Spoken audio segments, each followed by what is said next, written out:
So ayan, good morning. So nandito naman tayo sa ating farm. Ayan, so today guys, update sa ating sitaw na 4 days na guys.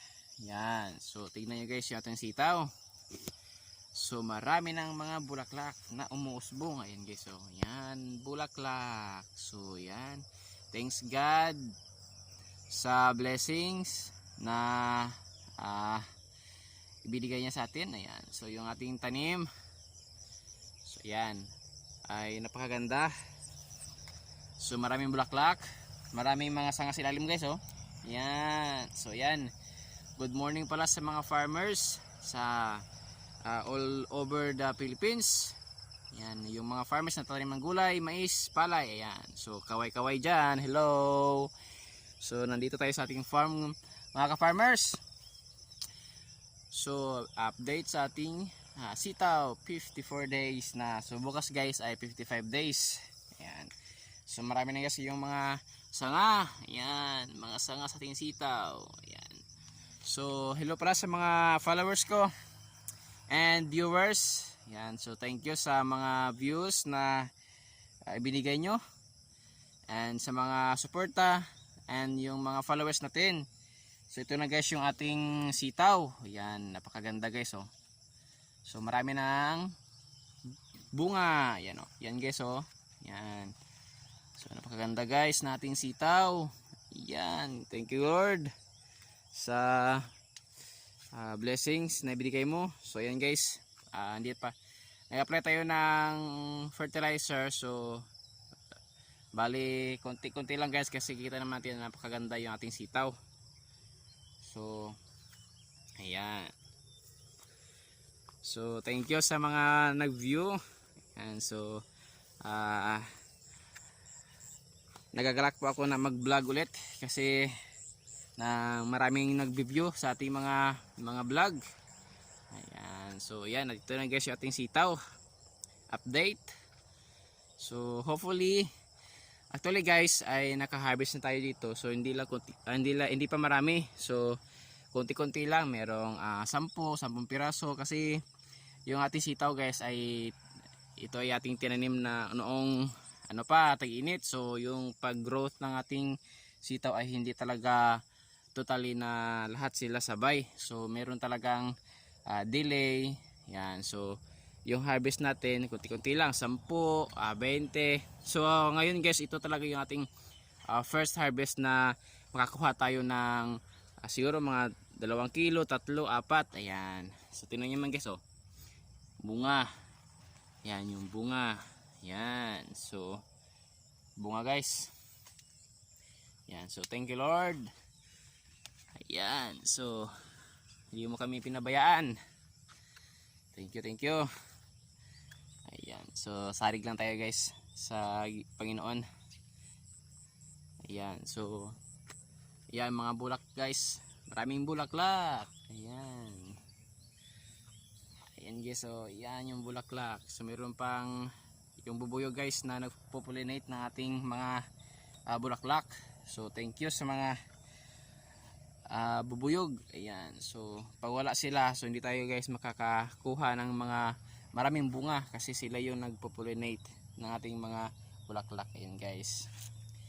Ayan, so kung bago ka lang sa aking Facebook page, so sana huwag kalimutang i-share. Ayan guys. So malapit na guys isang dyan guys, isang 1 meter. Ayan, ito guys. Napakaganda. So actually guys, ito guys ay so over talaga guys, over na. Yung binibili lang sa market ay mga ganito lang guys. Maliliit lang. Yan, ganyan. So ito ay over na. So pwede pa din guys. Ayan, so pwede pa yan. So lalaban pa yan. Yan guys. So hindi tayo guys nakapag-spray ng merong uod. Hindi tayo nakapag-spray ng insecticide. Ayan, kasi yung kasi guys, yung ulan ay palagi umulan dito guys. Ayan, merong uod. So okay lang, normal lang talaga yan guys sa magtatanim tayo ng gulay. Meron talagang uod. So hindi natin talaga yan maiwasan kahit na araw-araw tayo mag-spray guys, meron talagang uod. So kawawa naman yung kumakain dito, kumakain sa ating gulay pag palagi tayo naglalagay ng insecticide. So ano lang natin guys, konti-konti lang ang pag-apply natin kasi kawawa naman yung bumibili ng ating mga pananim. So ayan guys, so yung mga bunga guys hindi natin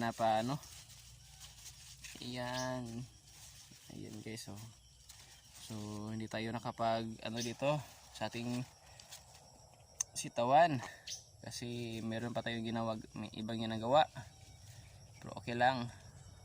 Ayan, tingnan nyo guys, so napakaganda yung bunga. So less pa talaga yung bunga guys, hindi pa talaga totally marami yung bunga. So okay lang kasi bago pa naman yung ating sitaw, 54 days pa. So baka doon lang tayo guys harvest ng duro pag mature na talaga yung guys, yung ating sitawan. Ayan. So mamaya natin yan Ayan guys, so napakaganda yung mga dahon guys. So atin lang yung in-applyan ng cow manure. So ayan guys, so ayan. So ito guys, update sa ating sitaw. So matagal tayo hindi kaya nakapag-upload guys kasi marami pa tayong ginagawa.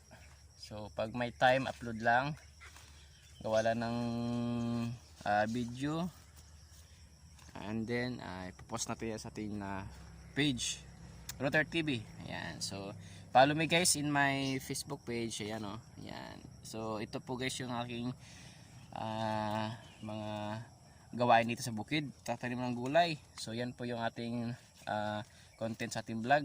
So pasensya na po sa minsan hindi tayo marunong magtagalog kasi tayo ay Bisaya na may halong Ilonggo, lahat na.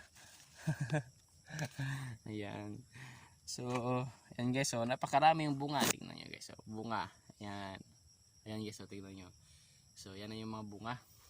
And then bulaklak sa kabila guys, so bulaklak. Ayan guys, bulaklak talaga. Ayan yung mga bulaklak sa ating sitaw. And then dito sa gitna guys, ito na yung ating sili. So kasi dito sa gitna ay sayang naman, so tinaman natin ng sili. Ayan, kahit na makaka-harvest na tayo dyan ng 5 kilos, so okay na. Ayan, ito guys, so yung ating sitaw. So mamaya mag-harvest tayo guys ng ating first harvest talaga, yung true harvest talaga guys, na yung makakuha tayo ng 1 kilo, 2 kilo, kasi yung ating yung unang bunga nito ay konti-konti lang.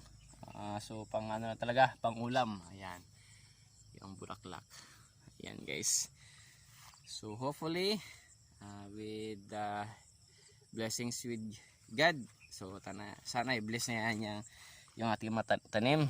Ayan, so huwag natin kalimutan yung ating Panginoon. Ayan, trust lang kasi wala tayong magagawa pag hindi natin pinagkatiwala sa Panginoon, kasi tayo ay tao lang.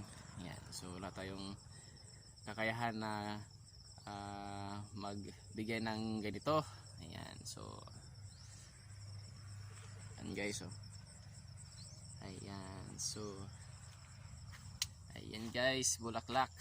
Ayan guys, yung bulaklak. Ayan,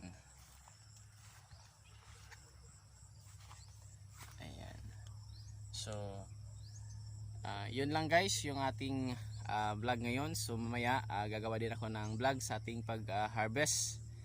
Ayan, so thank you sa panonood. So maraming salamat guys. So thank you sa mga viewers ko guys. Bye bye.